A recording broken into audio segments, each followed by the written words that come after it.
Saya setuju dia buat rompi gundul blok. Ketimbang dia mengatakan gundul pinter, bisa was-was saya. Apa lu benar pinter? Presiden RI yang ke-8 tidak akan membiarkan ketua TKD-nya kalah. Menang hanya karena punya presiden gitu. Oh enggak, itu cuman ibaratnya lawar masakan kita di Bali itu adalah lemonya aja. Jadi Penyedap rasa. penyedap rasa itu. Bukan bahan utamanya. Bukan bahan utamanya. Dek Gajah, mohon-mohon Prabowo datang ke Bali. Loh, kok mohon-mohon ini maksudnya apa gitu? Atau ada pihak-pihak yang menginginkan Prabowo cawe-cawe di Pilkada Bali sehingga ditarik-tarik lah harus datang ke Bali menemui Dek Gajah atau ikut acaranya Mulia Pas. Apa ini maksudnya?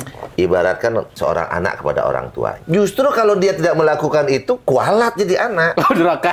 Durhaka jadi anak gimana?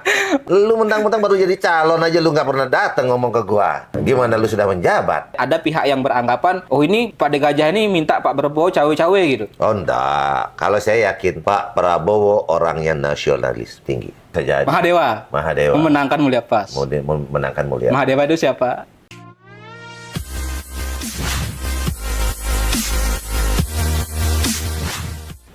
Om Swastiastu. Om Swastiastu. Ya, kita hari ini ngobrol-ngobrol dengan Anak Agung Bagus Adi Mahendra Putra. Gus Ya, Adi. Siap. Tuh Haji tiap panggil. Siap. Ya kayaknya setelah jadi advokat ini tambah sibuk ini. Sebelum jadi anggota dewan sudah sibuk, sekarang jadi advokat tambah sibuk aja. Iya, kalau kemarin sibuknya kita turun kepada masyarakat, serap aspirasi. Sekarang saya jadi advokat ibaratnya jadi ayam. Bangun pagi, terbang, cari makan. Cari makan. Tapi kayaknya ini kantongnya lebih tebal setelah belum. Ya, kita doakan Gus Adi sukses dengan profesi yang baru, profesi yang mulia katanya, officium nobile. Ya, officium nobile. Memperjuangkan keadilan. Ya. Oke, kasus apa saja yang sudah ditangani?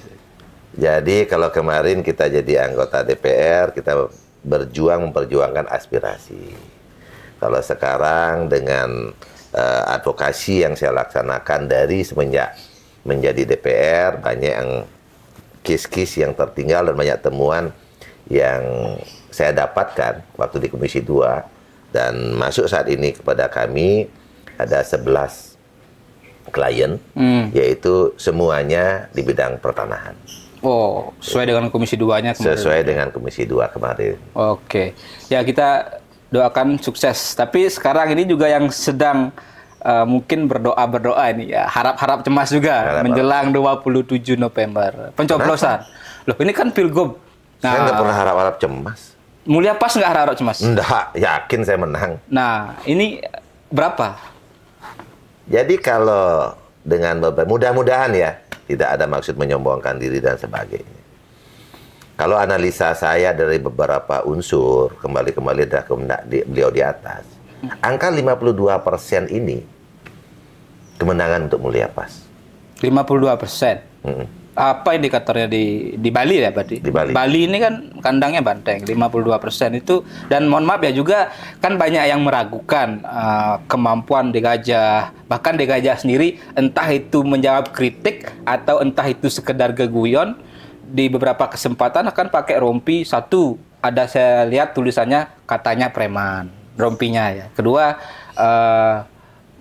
berisi tulisan gundul blog gitu, karena ada kritikan calon gubernur kok blog. Nah itu 52 itu apakah juga menjawab tadi ya? Nggak masalah misalnya dengan persoalan tadi. Iya. Dianggap underrated lah kemampuannya gitu. Makanya gini, di Bali kita mengenal dan pernah mendengar dengaden awak bisa depang anak ngadanin. Kalau diri kita sudah menyatakan diri saya blog. Isi saya bagian dari budaya timur. Oke. Ya kan? Ketimbang kita saya hebat. Bali tuntas karena saya hadir. Nah, saya malah sanksi dengan hal-hal seperti itu. Di mana budaya Bali yang kita harus mendepankan, depang anak kingadani. Biarkan orang yang memberikan nama kepada diri kita.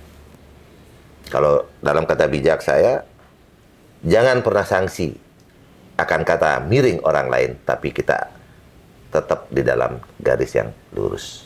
Nah, itu semua kan. Biarkan orang ngomong apa, ngomong bolong, ngomong preman, ngomong apa. Yang pasti adalah kita lihat figur seorang Dek Gajah, apakah dia pernah terindikasi melakukan money politik, terindikasi berurusan dengan pihak-pihak KPK ataupun yang lainnya. Dipanggil Polda gitu misalnya. Ya, dipanggil Polda gitu seumpamanya. Tapi kalau Dan dipanggil ngopi kan pernah. dipanggil ngopi bersama lain lagi masalahnya. Wi. Oke. Tapi kalau dipanggil karena kasus, ajak makan bareng beda lagi masalahnya, Wi, gitu loh. Oke. Ya, jadi janganlah. Jadi kalau saya boleh minta di dalam pilgub ini, pilkada ini, kita figur semuanya harus menjauhkan dari black campaign. Ya, tapi mengacu kepada bagaimana aturan perundang-undangan yang ada, bagaimana mengaktualisasikan dari kemampuan ide dan gagasan. Adulah ide dan gagasan kalian semua di situ. Jangan black campaign. Oke. Nggak usah bilang blog. Apakah kalau kita bilang seseorang blog, apakah sudah tentu kita lebih semuanya?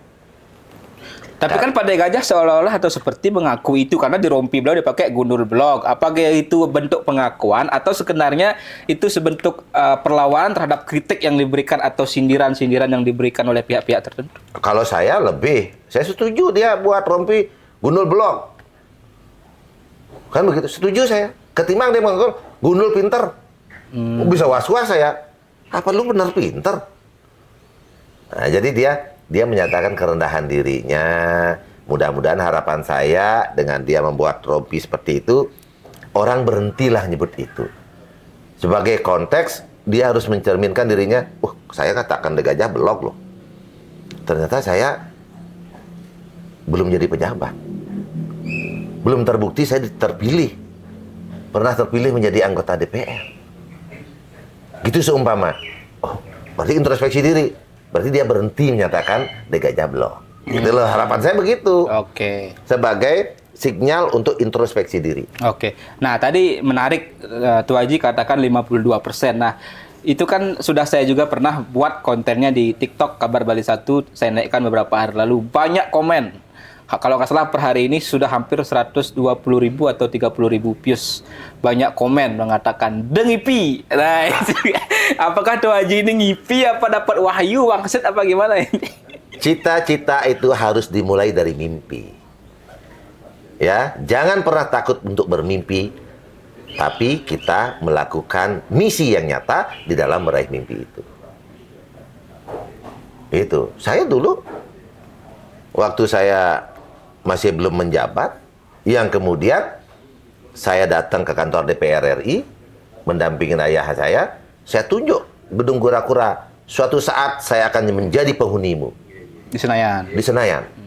Astungkara 2014, saya benar terpilih. Melanjutkan Aji. Melanjutkan Aji. Berarti kan mimpi saya.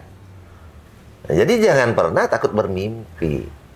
Kalau saya sekarang menyatakan 52% itu mimpi, itu adalah analisa saya. Itu adalah asa saya, keinginan saya.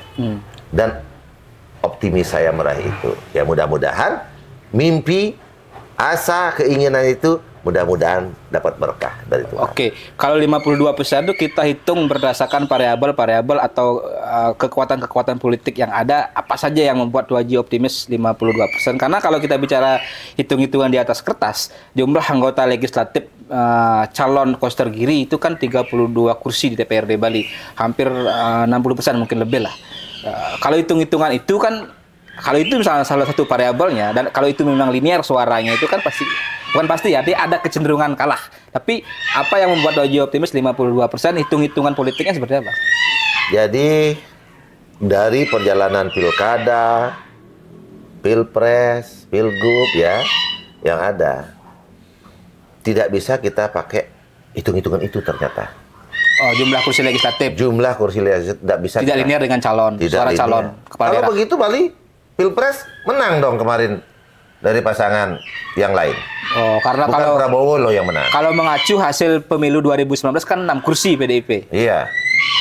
Nah, kan mestinya calon lain yang menang, bukan Prabowo. Ya kan? Nah, jadi kalau dengan pertama, kenapa 52% itu? Yang paling mendasari adalah dengan kemenangan Prabowo di Provinsi Bali adalah masyarakat ingin suatu perubahan. Itu yang pertama. Yang kedua, saya masih melihat De Gajah ini figur yang sportif tinggi. Sudah itu dia clean dari calon-calon yang lain, ya. Nah, yang ketiga adalah ya tidak bisa dipungkiri pentingnya harmonisasi kekuatan, kekuasaan linear antara pusat dan daerah. Yang walaupun di dalam penerapan pelaksanaan keuangan negara itu ada aturan-aturan. DAU gimana aturannya, DAK gimana aturannya, perimbangan dana pusat dan daerah bagaimana. Kan semua ada frame-nya. Nah, tapi semua itu kalau DAU jelas alas hukumnya ya berdasarkan jumlah penduduk, tingkat kemiskinan, kan gitu itu. Nah, kalau DAK kepentingan pusat dan daerah. Tatkala kepentingan pusat dan daerah inilah perlu pemimpin yang linear antara Provinsi Bali dan pusat. Kita butuh airport Bali Utara. Kita butuh tol Gilimanuk Mengui. Ya. Ya. Kita butuh yang lainnya. Nah, ini harus benar-benar sejelek-jeleknya presiden, sebagus-bagusnya komunikasi, kalau presidennya tidak berkehendak, nggak jadi itu. Ya. Nah, sekarang melihat De Gajah merupakan ketua Gerindra Bali, sudah itu ketua TKD terkala Pilpres, harapan saya satu, hal ini menjadi suatu catatan bahwa Bali harus diperhatikan. Ya, harus diperhatikan, dan saya yakin Presiden terpilih Pak Prabowo Subianto tidak akan melepas. Sudah dilantik. Ya, Presiden RI, ya, bukan sorry. Presiden RI ya. yang ke-8 tidak akan membiarkan ketua TKD-nya kalah. Oke, tapi kan dari perspektif itu banyak yang mengkritisi atau menyampaikan bahwa Pak De Gajah atau Mulia Pas ini sangat tergantung dengan satu jalurnya, jargonnya sangat bergantung dengan pusat atau bahasa sederhananya hanya mengandalkan Prabowo, kedekatan dengan presiden, satu jalur tadi, visi misinya, programnya dianggap kalah dibanding calon sebelah gitu. Apakah benar hanya mengandalkan itu? Hanya menang hanya karena punya presiden gitu? Oh enggak, itu cuman ibaratnya lawar masakan kita di Bali itu adalah lemonya aja, cerit. Oh, lemo. Nah, gitu. Penyedap rasa? Penyedap rasa itu. Oke, bukan bahan utamanya. Bukan bahan utamanya. Bahan utamanya adalah figurnya De Gajah sendiri. Figurnya. Komitmennya De Gajah sendiri. Berarti bukan visi misinya? Kepolosannya De Gajah sendiri. Bukan visi misinya? Bukan, itu visi misi itu. Oke. Itu visi misi, ya kan? Visi misi yang utama. Gitu loh. Artinya apa? Kehadiran Pak Prabowo di Bali memberikan perhatian itu hanya lemo, penyedap rasanya saja. Oh. Kalau visi misi jelas. Itu kan kalau Indonesia aja mempunyai visi. Menjadi bangsa yang merdeka, adil dan makmur. Oke, di dalam mencapai itu pembukaan Undang-Undang Dasar 45. Di dalam mencapai visi itu ada misi yang harus dilaksanakan. Nah, inilah Widana yang saya ingatkan. Frame kebijakan kepala daerah harus mengacu kepada misi bangsa Indonesia. Ya. Yang pertama adalah bagaimana dia bisa menonjolkan yang namanya ketertiban umum. Mencerdaskan kehidupan bangsa. Ya, mengutamakan kesejahteraan umum. Kan gitu. Dan yang satu lagi yaitu ikut melaksanakan ketertiban dunia. Ikut melaksanakan ketertiban dunia. Di konteks Bali kan menjadi event-event internasional, tempat event-event internasional. Iya. Nah, ini jadi terlebih itu ya yang saya tekankan apa? Mencerdaskan kehidupan bangsa. Jadi produk-produk yang dilahirkan nantinya tatkala memimpin ini benar-benar konteksnya mencerdaskan. Oke, berarti mungkin itu juga yang menjelaskan kenapa De Gajah atau Mulia Pas ini dalam visi misinya programnya begitu berkomitmen ingin sekolah gratis 12 tahun, wajib belajar 12 tahun. Kemudian menghidupkan kembali atau memperbanyak SMA Bali Mandara yang digagas Bang Kubas. Iya. Jadi mensejahterakan kesejahteraan umum, mengutamakan kesejahteraan umum, ya kan? Dengan dia melakukan pendidikan gratis, dia sudah melakukan 2 misi bangsa Indonesia. Satu adalah dia ingin dengan pendidikan gratis, tatkala seorang sudah selesai dengan pendidikannya, dia mampu meningkatkan kesejahteraan masyarakat, kesejahteraan keluarganya. Ya, terlebih-lebih bantuan hibah yang diberikan kepada masyarakat nanti, ini harus mencerminkan, mencerdaskan kehidupan masyarakat Bali. Jangan justru bantuan ini membuat bertimbal balik, bertolak belakang dengan mencerdaskan kehidupan bangsa. Menimbulkan memanjakan masyarakat. Yang kemudian orang tidak mau memperbaiki pura, menunggu ibah datang. Ini kan tidak mendidik nih. Ya, nah ini salah satu komitmen dalam visi dan misi De Gajah. Program yang diberikan kepada masyarakat ini, konteksnya, muaranya adalah bagaimana peningkatan kesejahteraan itu, bagaimana mencerdaskan kehidupan itu.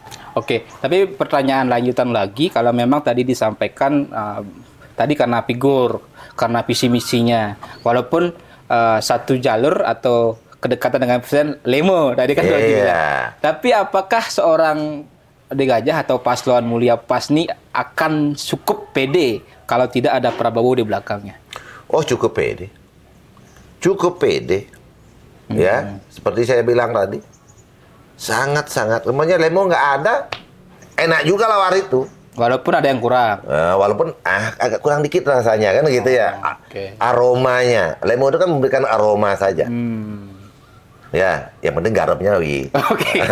Kalau sayur tanpa garam kayak gitu. Tawar tanpa garam nggak ada rasanya. Ada rasanya.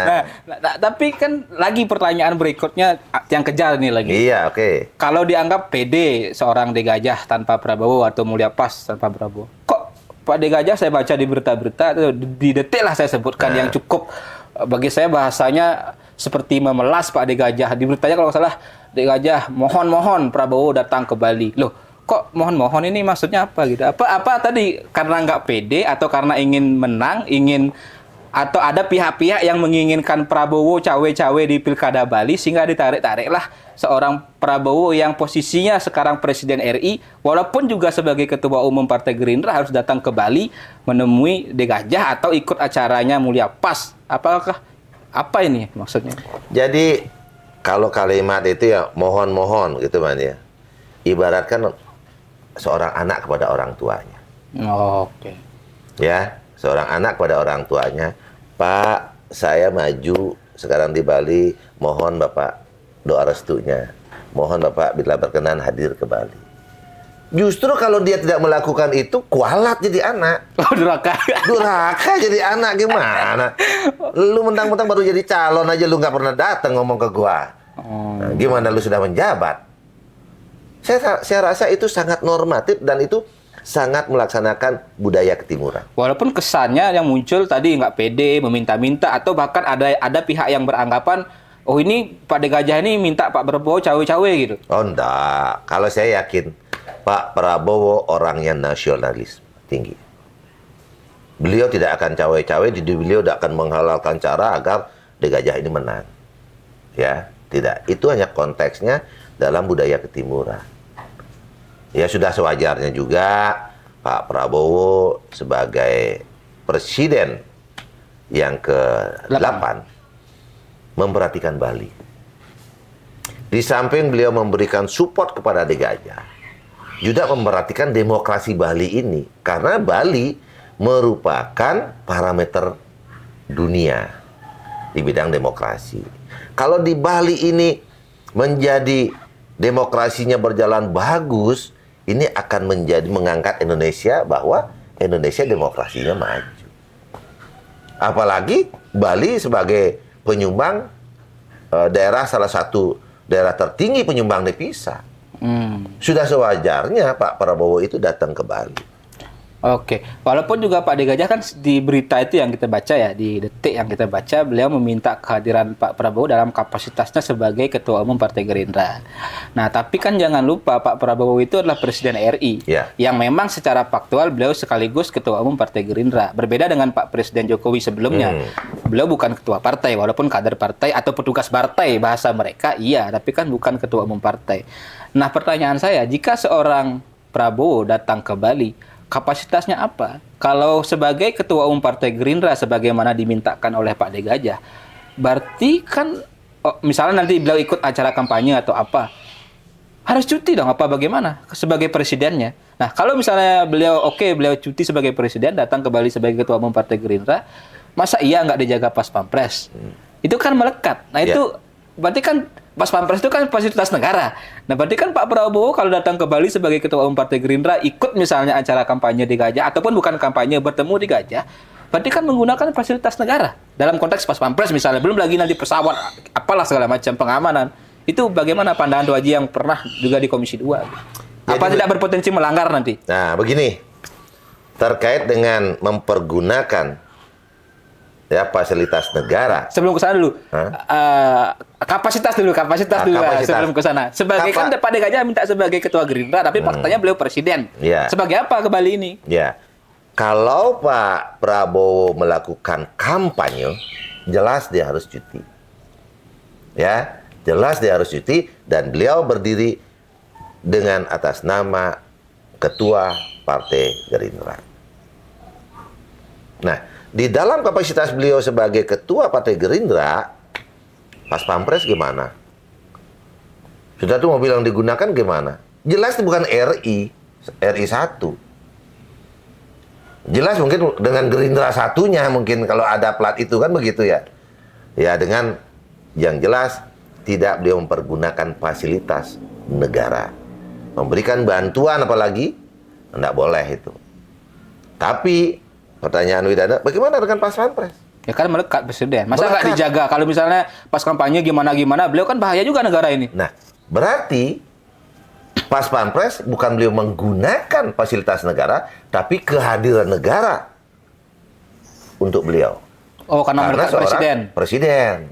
Oh. Itu kehadiran negara itu. Jadi tidak bisa dipetak kompli bahwa karena ini beliau kampanye nggak boleh dapat pas pampres. Jangankan presiden, mantan presiden pun selama hidupnya kehadiran negara ada di situ. Jadi nggak bisa dengan pas pampres dia mempergunakan enggak. Terus mantan presiden itu kehadiran negara di situ. Oke. Ya, di dalam menjaga keselamatan presidennya dan mantan presidennya. Itu kewajiban negara di situ. Oke. Berarti tadi bukan penggunaan fasilitas negara. Bukan penggunaan fasilitas negara. Cuma apakah tadi tidak menimbulkan perdebatan? Misal begini, oke Pak Prabowo datang ke Bali sebagai kapasitas beliau Ketua Umum Partai Gerindra. Ini kan di Indonesia ada 30 berapa provinsi 30 yang ikut pilkada, 34 atau 30 berapa lah lebih yang ikut pilkada, belum lagi kabupaten kota. Ya. Tapi kalau misalnya di Bali permintaan Pak De Gajah atau mohon-mohonnya beliau diterima, emang daerah lain, provinsi lain nggak akan minta Pak Prabowo datang sebagai kapasitas Ketua Umum Partai Gerindra. Kalau beliau datang, berarti kan harus ada 34 lebih provinsi yang didatangi sebagai kapasitas Ketua Umum Partai Gerindra untuk ikut kegiatan kampanye atau partai misalnya. Tapi kalau nggak datang, hanya Bali yang datang. Loh, kok hanya Bali yang datangi?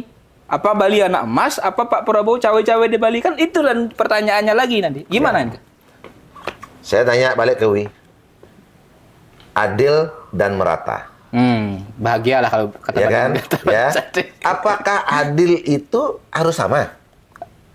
Belum tentu. Belum tentu. Tergantung kondisi satu prioritasnya mana. Oke. Kan gitu. Bukan berarti tidak hadir di Sulawesi, maunya di daerah lain. Bukan berarti dia anak tiri, Atau Bali anak emas. Atau Bali anak emas, bukan itu. Ya kan beliau mempunyai pemikiran, pertimbangan yang sangat mendasar. Kenapa beliau hadir di salah satu tempat? Oke. Itu kan? Oke. Ya mungkin salah satu apresiasi kepada Bali. Karena menang. Ya karena menang. Kehadiran kita sedikit di Bali, ternyata Bali menang. Sedangkan di situ kandang orang lain. Nah, kan itu salah satu mungkin menjadi pertimbangan beliau yang saya nggak tahu. Oke, berarti beliau punya pertimbangan. Beliau punya pertimbangan dan apapun pertimbangan beliau, kita jangan berlebih-lebihan. Oke, tapi kalau sudah disampaikan bahwa Bali salah satu bentuk apresiasi beliau, tapi banyak juga yang komentar atau mengkritisi, Bali nggak dapat menteri kok. Sepanjang sejarah presiden di Republik ini, Bali selalu ada menteri. Faktanya di era Pak Prabowo yang Bali menang, tapi nggak dapat presiden, walaupun dapat 2 wamen. Ya, sekarang kembali dasar beliau pasti punya pertimbangan. Apakah selama ini beliau belum melihat ya? Ada sosok yang pas masuk sebagai menteri. Tapi disinilah kalau terkait dengan itu, disinilah kita sebagai tokoh-tokoh Bali, masyarakat Bali, kita harus betul-betul mulat sari itu, ya, saling mendukung satu sama lain. Bagaimana perjuangan saya waktu melahirkan Undang-Undang Provinsi Bali? Bersama Pak Koster kan tentunya. Bersama Pak Koster waktu itu. Kan begitu. Kalau saya hanya melihat warna, kita nggak satu tujuan. Ya, saya ingat betul, saya dengar cerita, termasuk saya mengamati langsung, Tuaji ini salah satu yang paling getol di Komisi 2 memperjuangkan Undang-Undang Provinsi Bali. Saya banyak dengar cerita, walaupun ya ada pihak-pihak yang mengklaim, ini karena saya, ini karena tokoh A, ini karena tokoh B, tapi fakta membuktikan bahwa Tuaji juga punya kontribusi besar di sana. Semua apa yang kita lakukan, ya, bagi saya adalah kunci sebuah kesuksesan adalah kolaborasi. Nggak bilang saya satu-satunya, nggak bisa. Tanpa peran Pak Tito sebagai Menteri Dalam Negeri, ya. Tanpa peran Pak Doli Kurniawan sebagai pimpinan Komisi 2. Ketua Komisi 2. Iya kan? Yang kebetulan sama-sama Golkar. Sama-sama Golkar. Nggak bisa. Bagi saya itu, saya nggak pernah menyatakan itu. Bagaimana saya minta agar pembahasan Undang-Undang Provinsi Bali ini dilakukan yang terakhir. Walaupun banyak yang protes, kenapa terakhir? Sedangkan saya yang mengajukan pertama. Kenapa ini terakhir? Saya mempunyai pertimbangan-pertimbangan khusus. Dengan Pak Doli, dengan Pak Tito. Karena apa? Karena perjuangan Undang-Undang Provinsi Bali itu yang tadinya jadi satu, ya, Bali, NTB, NTT. Karena saya ingin memperjuangkan hal-hal khusus masuk di Undang-Undang Bali itu. Nah, kalau di awal kita proses, terus yang lain, bagus, saya ikut itu, buyar kita bisa semua. Makanya kita bahas yang terakhir, ternyata keberhasilan kita yang kemudian mendapat branding dari Kementerian Hukum dan HAM bahwa Undang-Undang Provinsi Bali merupakan temuan inovasi baru tata negara Indonesia. Oke. Dan berarti kalau begitu kan apakah bisa juga dikatakan bahwa kehadiran Undang-Undang Provinsi Bali ini salah satu keberhasilan di era pemerintahnya Pak Koster dengan semua komponen terlibat? Ya, kalau itu usulan, ya, yang kemudian merupakan produk dari DPR. Ya, produk dari DPR. Seperti yang saya bilang kemarin, tidak bisa kita stempel dengan keberhasilan kita sendiri. Berarti bukan karena Pak Koster? Hah? Bukan karena Pak Koster? Ya, saya keberhasilan bersama. Berarti termasuk keberhasilan Ya, Pak Koster juga? Keberhasilan kita bersama. Jadi, gubernur sebelumnya mengusulkan yang kemudian hilang semua dalam DIM-nya. Ya, era Daftar isian masalah yang dihasilkan oleh Menteri Dalam Negeri hilang semua. Ya. Dan kita betul-betul koordinasi saya bersama Pak Koster saat itu hampir setiap hari kita berkoordinasi bagaimana kita melahirkan hal yang terindah untuk Bali ini. Oke. Ya, hal yang terindah untuk Bali ini yang kemudian berhasillah kita menghasilkan sesuatu, dan itu yang kita harus laksanakan, dan itu juga menjadi tugas utama bagi siapa yang akan terpilih nanti. Ya, yang khususnya adalah pasal 8 ayat 1. Bagaimana kita memperjuangkan kalimat yang ada, pemerintah pusat dapat memberikan bantuan dana untuk penguatan kebudayaan desa adat dan subak. Ya. Ini pasal 8 ayat 1 berbunyi. Di mana kenapa pasal ini ada? Karena kita penyumbang devisa, salah satu daerah penyumbang devisa terbesar. Pariwisata. Wajib hukumnya minimal pemerintah pusat itu 1 miliar ke Bali, 1 triliun ke Bali. Untuk desa adat. Penguatan kebudayaan desa adat dan subak itu. Oke, dan itu Minimal. bisa terwujud kalau satu jalur. Ya, itu bisa terwujud kalau komunikasinya bagus, ya. Salah satunya mungkin, nah tuh cecak bunyi itu. Dibenarkan oleh Sang Yang Suci itu. Dibenarkan oleh alam. Dibenarkan oleh alam itu cecak berbunyi itu ya. Nah, kalau komunikasinya ini bagus, itu bisa masuk itu. Masuk itu barang. Pak Presiden masuk tuh barang. Presiden, Menteri Keuangan, tolong tuh Bali cairkan 1 triliun tuh untuk penguatan kebudayaan desa adat dan subak. Karena itu merupakan urat nadi kebudayaan dan pariwisata Bali. Oke, berarti ya bahasa sederhananya kalau pentinglah 1 jalur. Kalau Mulia Pas Gitu. menang 1 triliun untuk desa adat dan subak. Wah, itu sekiranya akan mempermudah untuk membicarakan.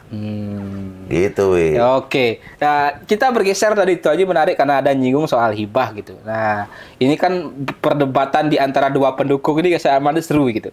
Yang satu menganggap, oh Mulia Pas hanya menang 1 jalur, hanya menang punya presiden. Di kubu yang lain yang nggak suka atau pendukungnya Mulia Pas misalnya, atau yang nggak suka dengan Pak Koster Giri bilang, Pak Koster nggak ada apa-apanya kalau nggak ada Pak Giri. Kalau nggak Pak Giri jadi wakil gubernurnya, paling suaranya 16%. Seperti suara presidennya gitu. Karena dianggap hibahnya Giri Prastu yang kemana-mana, yang Badung, Angelus, Buana gitu. Nah, tapi kan sekarang nggak tahu ya, cair nggak itu yang sudah diserahkan simbolis-simbolis itu? Wah, saya nggak ikut dari pemerintah Kabupaten Badung, nggak jadi sekda saya enggak, jadi kadis enggak. Tapi kan itu aja punya informasi, Golkar. Maksudnya di informasi di lapangan cair nggak itu gitu? Jadi gini, ya. Apa kalau Pak Sugawo Ketua Golkar Bali kan bilang itu bola panas, diserahkan hanya simbolis kertas-kertas saja, tapi nggak bisa cair. Iya, jadi gini, kalau saya melihat tidak pada cair atau tidaknya bantuan itu, ya. Maka. Tapi kan kalau cair kan bagus. Buat masyarakat bagus, atau mungkin buat Pak Giri juga bagus, mungkin citranya beliau bagus. Jelas masyarakat pasti bagus, ya. Cuman disinilah saya konteksnya tadi mencerdaskan kehidupan bangsa, ya. Saya ingin bagaimana seperti yang sering kita diskusikan dulu, 3 dosa demokrasi. Ya, 3 dosa demokrasi. Apa saja deh kita remind. Ya, 3 dosa demokrasi. Astung Kare yang kita akhirnya getol bicara jangan sampai ada kotak kosong. Astung Kare akhirnya tidak ada kotak kosong. Oh, di Bali tidak ada Itu kotak kosong. kita, Tidak ada kotak kosong di Bali. Tidak ada kotak kosong. Jadi salah di Bali. satunya dosa demokrasi kotak kosong. Kotak kosong, satu dosa demokrasi. Yang kedua adalah money politik. Nah, ini yang berat nih. Ya, ini memang berat dan kembali kita kepada hati kita, diri kita sendiri. Gitu loh, diri kita sendiri. Menang penting, tapi jangan halalkan cara. Segala cara. Gitu loh. Nah, kita jangan halalkan segala cara untuk kita meraih kemenangan itu. Salah satunya adalah pemberian hibah yang terlalu billboard dan sebagainya, mendongkrak elektabilitas pribadi. Tapi kan, ya itu boleh kan hibah itu? Boleh, tapi menurut saya akan lebih bagus lagi konteks kita kepada misi negara, mencerdaskan kehidupan bangsa, melaksanakan ketertiban umum, meningkatkan kesejahteraan umum. Ini lebih baik bantuan pemerintah ke depan bersifat partisipatif. Di situ meningkatkan gotong royong. Di situ meningkatkan daya memiliki. Ya. Nah, terlebih-lebih saya dengan melihat dan mencermati itu, maka pada tanggal 25 September, Oh ya, saya ingat waktu masih di Komisi 2 ya, Mas. Iya, masih Komisi 2. Hari Galuh kan saat itu. Ya, di hari-hari terakhir itu aja sebelum selesai lah. Iya, di hari-hari terakhir saya sebelum selesai, saya melihat dengan pelaksanaan Pileg dan Pilpres di tanggal 14 Februari itu luar biasa. Brutal. Jangankan saya, presiden terpilih pun menilai itu adalah brutal. Ya, karena apa? Karena permainan money politik begitu tingginya. Yang kemudian esensi demokrasi adalah tidak hanya mencatat siapa yang menang, siapa yang kalah. Tapi bagaimana kita melahirkan pemimpin yang taat pada aturan yang ada. Yang tidak melanggar pada aturan yang ada. Nah, maka saya rela tidak menggalung di Bali. Oh iya, saya ingat saya Haji bilang masih di Jakarta. Iya, saya akhirnya saat tanggal 25 September itu sidang MPR, saya hadir. Yang kemudian setelah selesai sidang MPR, saya hadir dalam sidang rapat Komisi 2 bersama dengan penyelenggara pemilu. Nah, di dalam rapat tersebut saya mendesak Bawaslu RI agar mengirim surat atau mengeluarkan surat imbauan kepada Bawaslu yang ada di daerah. Karena saya melihat ini lupa nih penyelenggara pemilu daerah nih akan ketentuan undang-undang pemilihan. Ya. Nah, bahwasanya seseorang bila mana dia mau menjadi calon, dia dari kurun waktu 6 bulan dia sudah tidak boleh lagi melaksanakan pemberian hibah yang mempengaruhi dapat merugikan pasangan calon yang menguntungkan lain. atau merugikan pasangan calon yang lain. Oke, mungkin saya bacakan ya. Baca itu. Ini himbauan pelaksanaan kampanye dari Bawaslu ya. Tertanggal 27 September di poin kelima, 5 nomor 3. Gubernur atau wakil gubernur, bupati atau wakil bupati, wali kota, wakil wali kota dilarang ya menggunakan kewenangan sebentar, mana ini?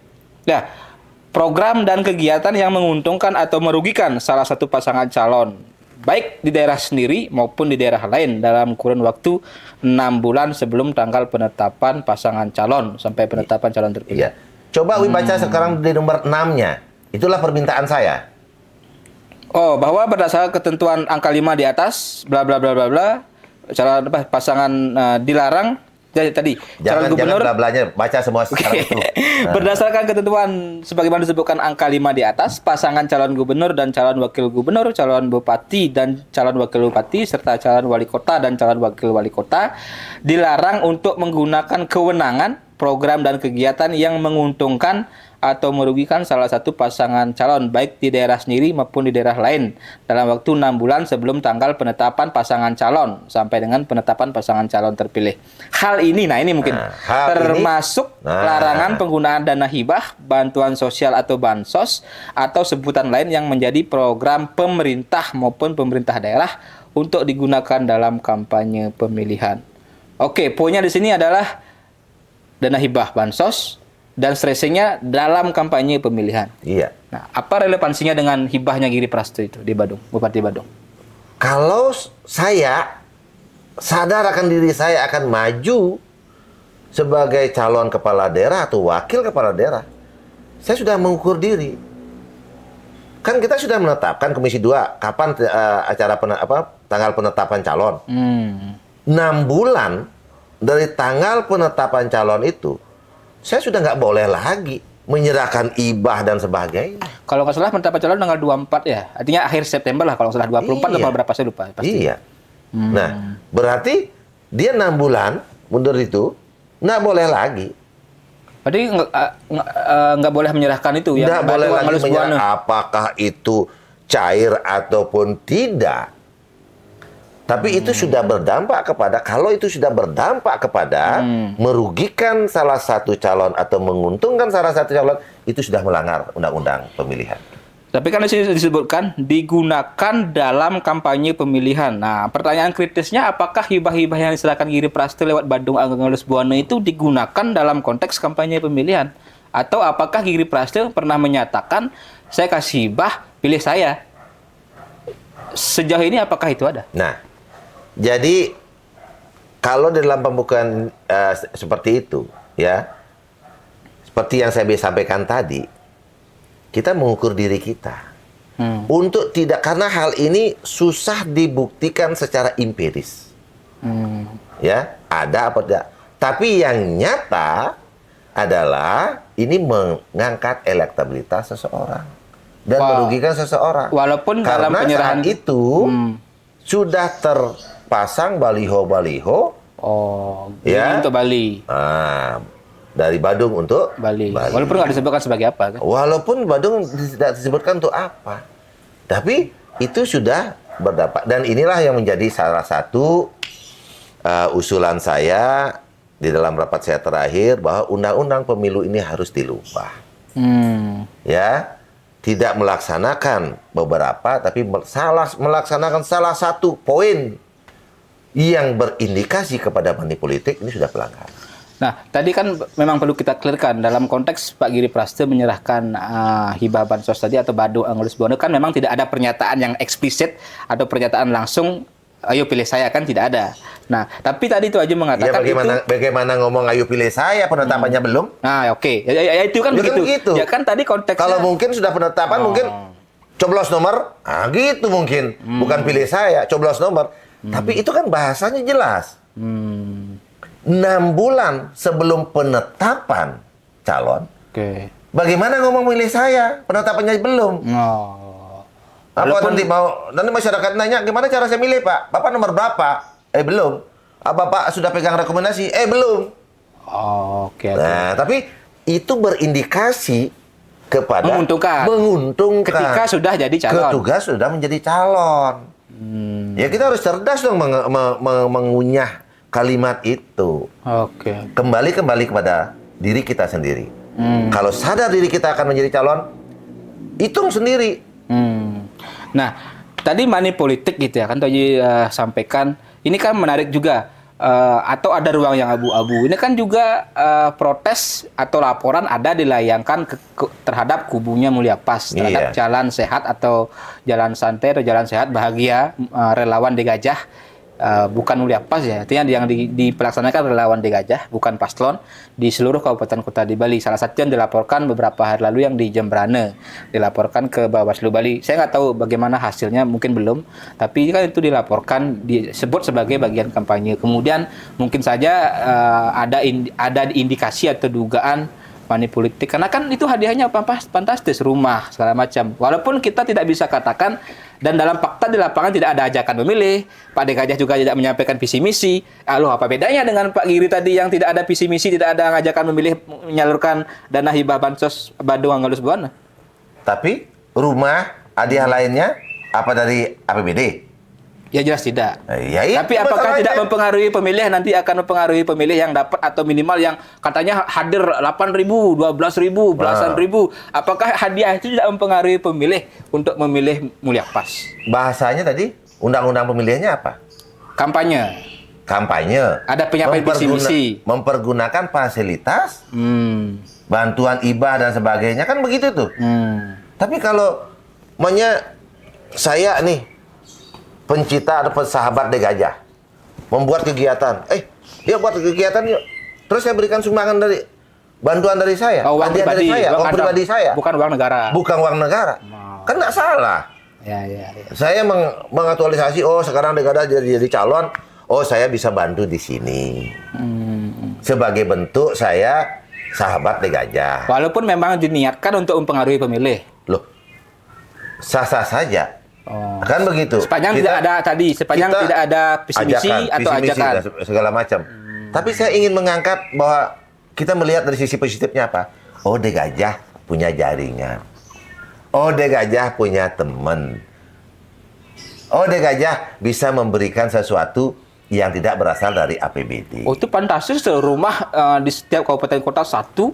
Anggaplah, harusnya nggak tahu nilainya berapa ya, kalau kita rata-ratakan saja, misalnya paling murah lah 150 juta atau 200 juta, itu kan sudah 1,5 miliar.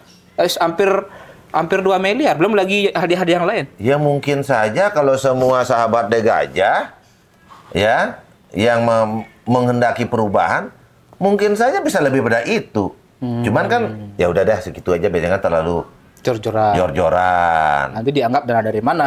Nanti malahan timbul pemikiran-pemikiran yang lain. Ya masih normatif lah. Kan gitu. Ya, jadi kalau bilang seperti itu, ya Pilpres juga melakukan kegiatan itu. Ya, yang sama kan juga. Yang sama kan. Oke. Ya kan itu. Jadi Pilpres melaksanakan begitu, Semeton De Gajah atau sahabat De Gajah dan sebagainya, sah-sah saja. Itu bukan pelanggaran. Kalau itu pelanggaran, berarti Pilpres kemarin pelanggaran. Dan tadi berarti dosa demokrasi yang ketika terjadi.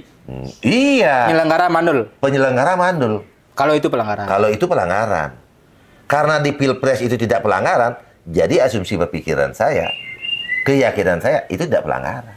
Ya. Pertama, tidak mempergunakan APBD, tidak menyimpang dari undang-undang pemilihan, ya. Dan yang ketiga adalah sudah pernah terlaksana di Pilpres kemarin dan tidak terbukti pelanggaran. Gitu. Istilah hukumnya apa kalau ada jurisprudensi gitu misalnya, kalau putusan hakim. Ada rujukan. Sebelumnya bukan pelanggaran, berarti sekarang bukan pelanggaran. Bukan pelanggaran sekarang. Gitu loh. Malah aneh kalau sekarang jadi pelanggaran gitu. Aneh. Kenapa jadi pelanggaran? Nah, apa buktinya pelanggaran? Ini kan kita harus buktikan ini. Bukti. Coba. Satu, bukan APBD. Yang kedua, tidak ada visi misi. Yang ketiga, tidak ada ajakan pemilih. Bahkan di malah padahal De Gajah sudah jelas nomor 1 kan? Ya, padahal kalau nggak salah juga di ajakannya itu, di websitenya itu tidak ada atribut partai. Tidak ada atribut partai, jelas. Tidak ada atribut partai, tidak ada nama pasangan calon. Mau seumpama jalan santai mulia pas. Nah, salah tuh. Saya dipercaya sebagai ketua tim lagi di situ, bukan ketua ya, salah satu tim atau penggemar De Gajah, mungkin saya akan nggak ngasih. Pengalaman saya di Komisi 2, deh, jangan lakukan itu deh. Saya penentang money politik deh. Kalau kamu lakukan itu, saya keluar. Mungkin saya bisa begitu. Tapi karena itu adalah masih mengacu pada aturan yang ada, tidak melanggar aturan, ya saya diam. Dan itu sudah sangat-sangat benar. Gitu kan menurut saya. Oke, jadi memang ya tadi walaupun diniatkan kan tidak ada pelanggaran yang dari sisi norma hukumnya kan? Iya, tidak ada. Nah, kan tadi juga kembali ke soal tadi. Gitu. Satu hal lagi, Wi. Ya. Satu hal lagi ya. Saya dapat mengimbau. Di sini marilah kita betul-betul saya mohon bagaimana kita meraih simpati masyarakat dengan tidak mempergunakan lembaga-lembaga atau mencari celah-celah dari hukum yang ada, mana kira-kira yang kita bisa ambil celahnya. Salah satu, di aturan PKPU dan sebagainya, desa adat.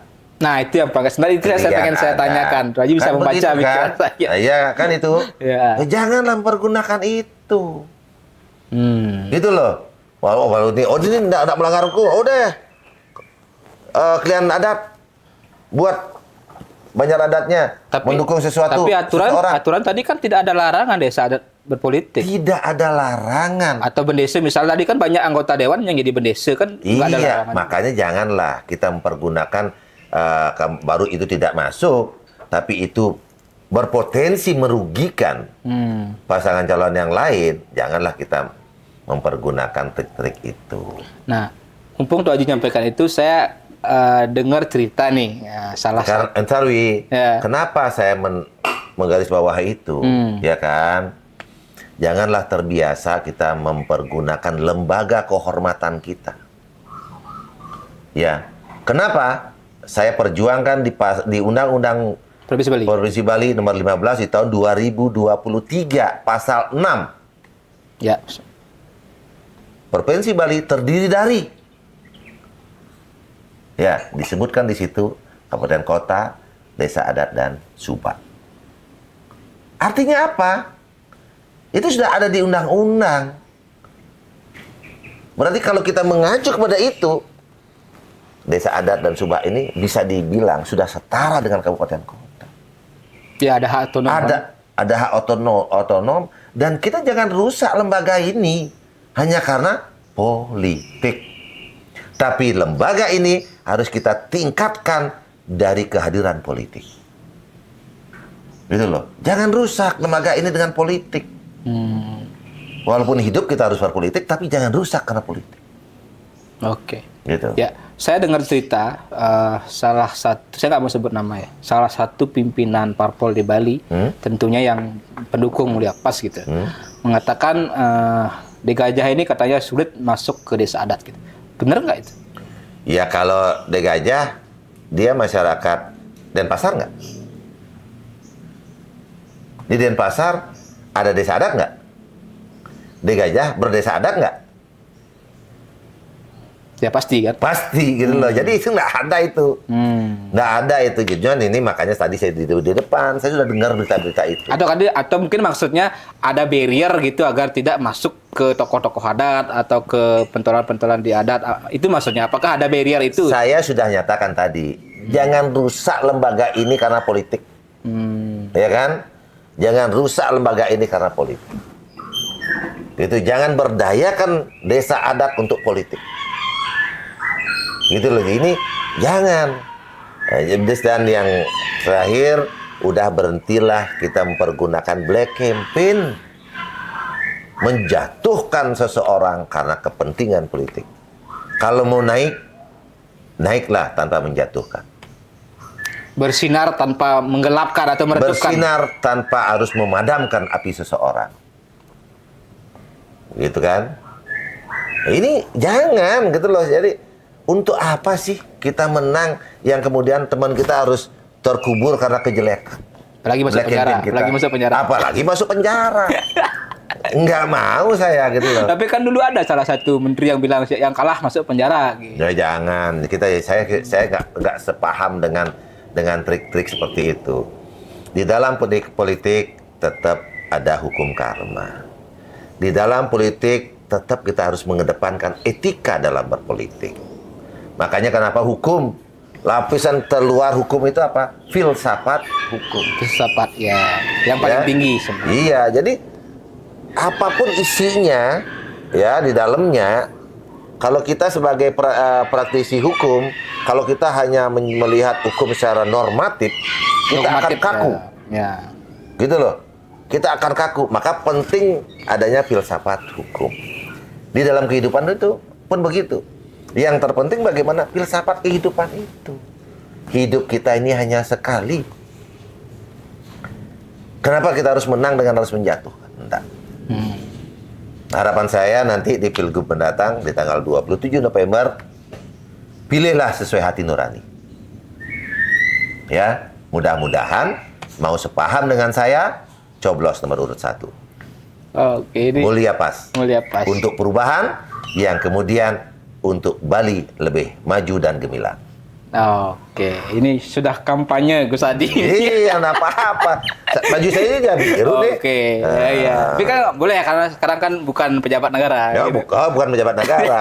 Saya Nggak gunakan APBD juga kampanye. Nggak pergunakan APBD juga. Dan APBN. advokat nggak dilarang, ada larang untuk itu. Oke, iya, kita lihat nanti seperti apa konstelasinya. Menarik juga nanti kita tunggu debat perdana. Nah, tanggal 30. Nah, Iya. mudah-mudahan setelah itu kita bahas lagi itu aja. Siap. Nah, gimana performan Mulia Pas tadi kan? Nah, ya. Ya mudah-mudahan ya kalau kita lihat di awal saya menyampaikan ya yang jelas ini anak muda. Ya. Yang namanya anak muda usianya jauh lebih muda. 43 tahun ya? Iya kan? Yang kedua adalah pengalaman lebih muda. Orang itu mateng karena usia, orang itu mateng karena pengalaman. Ya, yang jelas sudah tentunya sesuatu itu aksi reaksi. Kematangan orang itu dinilai dari proses yang dia lakukan. Masalah yang dia pernah hadapi. Kadang-kadang kita belajar, ya, sudah sampai guru besar, tapi dia belum pernah kita berikan menjadi kepala daerah, belum pernah kita berikan memegang tampuk kepemimpinan apapun, jelas wawasannya akan berbeda dengan orang yang pendidikannya tidak guru besar, gitu seumpama, ya, tapi pengalaman matang bisa berguru ke situ. Karena tidak semua pelajaran kita bisa diterima di bangku kuliah. Nah, jadi terkadang di situ praktisi yang lebih lama pasti akan kemampuan berliterasinya jauh lebih mumpuni. Tapi bukan berarti dia nanti akan lebih baik ataupun apa yang disampaikan itu menjadi lebih baik. Oke, mungkin kalau kita ibaratkan di perang Mahabharata ya, kemenangan kaum Pandawa itu kan karena ada Kresna juga kan yang Iya. memberikan petuah-petuah strategi. Mungkin saja Mulia Pasni menang karena Mahadewa kan? Mungkin jadi. Bisa jadi. Bisa jadi. Mahadewa. Memanangkan Memenangkan Mulia Pas. menangkan mulia. Mahadewa itu siapa? Ya sebanyak orang. Karena itu banyak orang. Mahadewa bisa memenangkan. Tirta Marta berarti ada. Tirta Merta ada di situ. Ada di situ. Kesejahteraan. Kesejahteraan di situ ada. Oke. Gitu. Sukses semua. Siap. Tuh Haji, Tapi Gus Adi. sehat selalu. Ya. Yang pasti harapan saya jangan menuntut orang lain berbuat baik pada diri kita, tapi tuntutlah diri kita untuk berbuat baik dan bermanfaat untuk orang lain. Oke. Terima kasih. Salam Bali 1. Salam satu.